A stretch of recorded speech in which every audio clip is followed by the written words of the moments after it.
Ugly Duckling by Hans Christian Andersen. Hello, this is Natasha, and this is a particular favourite with all the creatures who live on the Palace Pond with Prince Bertie. It was written by Hans Christian Andersen, and it's full of the sights and sounds of his childhood in the countryside of Denmark. Some people say that he was a tall, gangly boy with a big nose and big feet. But when he grew up, he had a beautiful singing voice and wrote wonderful tales. The hero of this story has a life a little bit like that. He was known as the Ugly Duckling. It was summer in the land of Denmark, and though for most of the year the country looks flat and ugly, it was beautiful now. The wheat was yellow, the oats were green, the hay was dry and delicious to roll in, and from the old ruined house, which nobody lived in, down to the edge of the canal was a forest of prickly plants called burdocks, so tall that a whole family of children might have dwelt in them and never have been found out. It was under these burdocks that a duck had built herself a warm nest, and was now sitting all day on 6 pretty eggs. 5 of them were white, but the 6th, which was larger than the others, was of an ugly grey colour.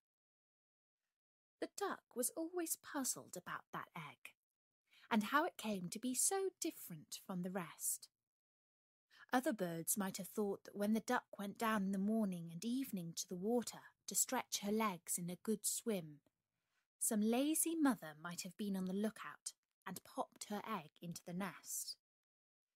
But ducks are not clever at all, and are not quick at counting, so this duck did not worry herself about the matter, but just took care that the big egg should be as warm as the rest. This was the first set of eggs that the duck had ever laid, and to begin with she was very pleased and proud, and laughed at the other mothers who were always neglecting their duties to gossip with each other or to take little extra swims, besides the 2 in the morning and evening that were necessary for health. But at length she grew tired of sitting there all day. "My eggs are taking too long to hatch," she said to herself, and she pined for a little amusement also. Still, she knew that if she left her eggs and the ducklings in them to die, none of her friends would ever speak to her again. So there she stayed, only getting off the eggs several times a day to see if the shells were cracking, which may have been the very reason why they did not crack sooner.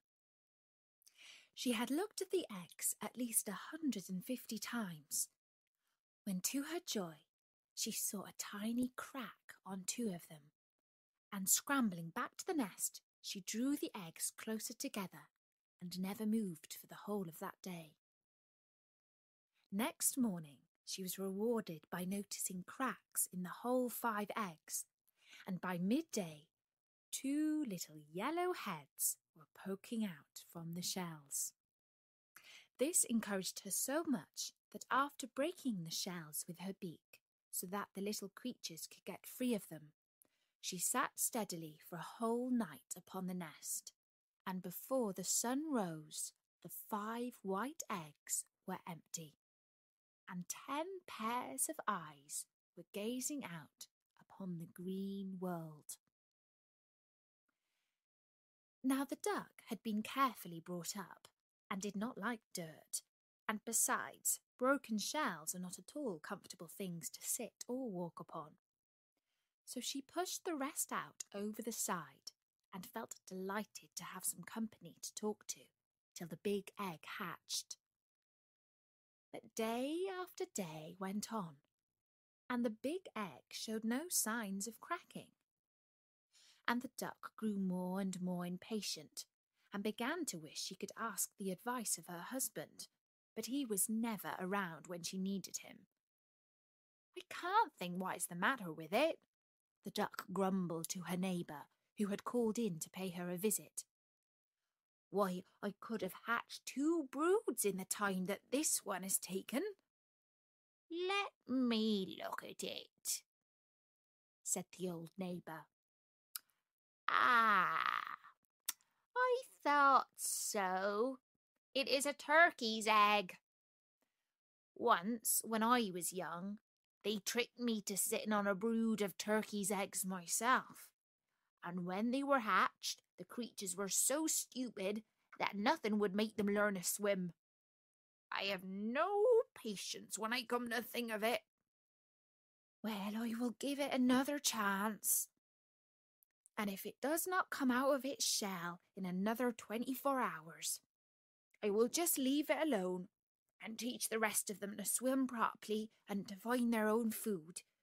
I really can't be expected to do two things at once."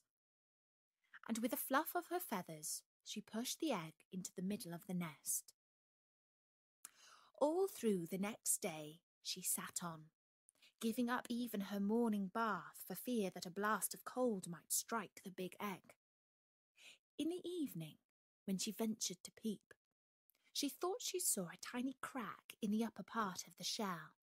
Filled with hope, she went back to her duties, though she could hardly sleep all night for excitement.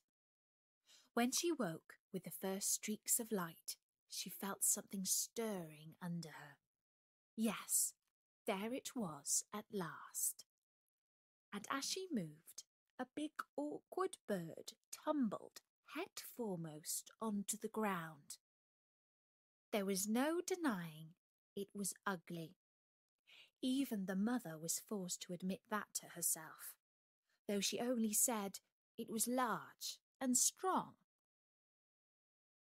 "You won't need any teaching when you are once in the water," she told him, with a glance of surprise at the dull brown which covered his back and at his long naked neck.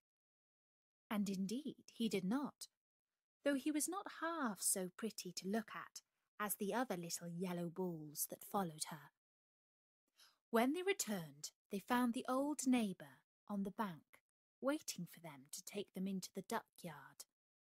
"No, it is not a young turkey, certainly," whispered she in confidence to the mother.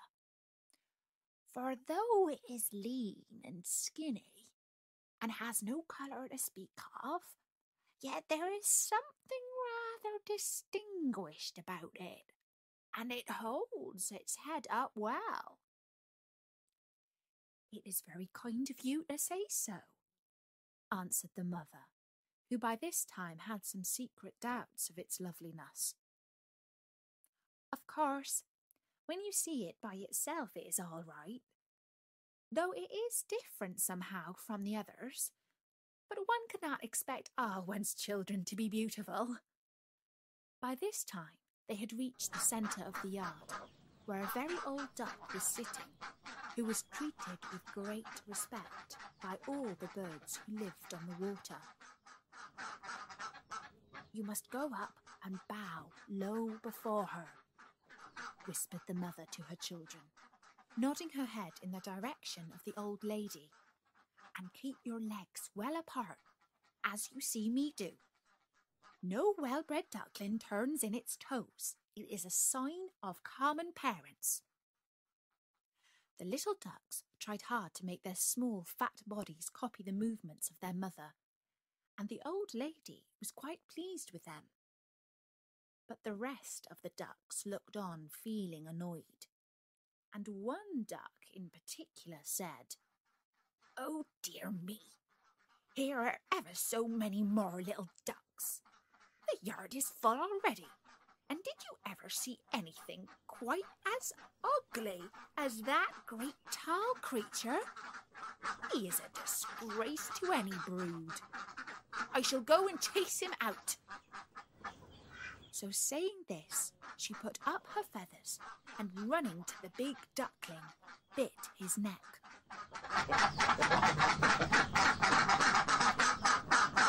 The duckling gave a loud quack. It was the first time he had felt any pain, and at the sound his mother turned quickly. "Leave him alone," she said fiercely, "or I will send for his father. He was not bothering you." No, but he is ugly and awkward. No one can put up with him, answered the stranger. And though the duckling did not understand the meaning of the words, he felt he was being blamed, and became more uncomfortable still when the old Spanish duck who ruled the yard butted in. It certainly is a great pity. He is so different from these beautiful darlings. If he could only be hatched over again. The poor little fellow drooped his head and did not know where to look, but was comforted when his mother answered, "He may not be quite as handsome as the others, but he swims better and is very strong. I am sure he will make his way in the world as well as anybody." "Well, you must feel quite at home here," said the old duck, waddling off. And so they did, all except the duckling, who was snapped at by everyone when they thought his mother was not looking. Even the turkey cockerel, who was so big, never passed him without mocking words. And his brothers and sisters, who would not have noticed any difference unless it had been put into their heads, soon became as rude and as unkind as the rest. At last he could bear it no longer, and one day he fancied he saw signs of his mother turning against him too. So that night, when the ducks and hens were still asleep, he stole away through an open door, and under cover of the burdock leaves, scrambled on by the bank of the canal till he reached a wide grassy moor, full of soft marshy places where the reeds grew. Here he lay down, but he was too tired and too frightened to fall asleep, and with the earliest peep of the sun, the reeds began to rustle, and he saw that he had blundered into a colony of wild ducks. But as he could not run away, again he stood up and bowed politely. "You are ugly," said the wild ducks, when they had looked him well over. "But, however, it is no business of ours, unless you wish to marry one of our daughters, and that we should not allow." And the duckling answered that he had no idea of marrying anybody, and wanted nothing but to be left alone after his long journey. So for 2 whole days he lay quietly among the reeds, eating such foods as he could find, and drinking the water of the moorland pool, till he felt himself quite strong again. He wished he might stay where he was forever. He was so comfortable and happy, away from everyone, with nobody to bite him or tell him how ugly he was. He was thinking these thoughts when 2 young geese caught sight of him as they were having their evening splash among the reeds, looking for their supper. "We are getting tired of this moor," they said, "and tomorrow we think of trying another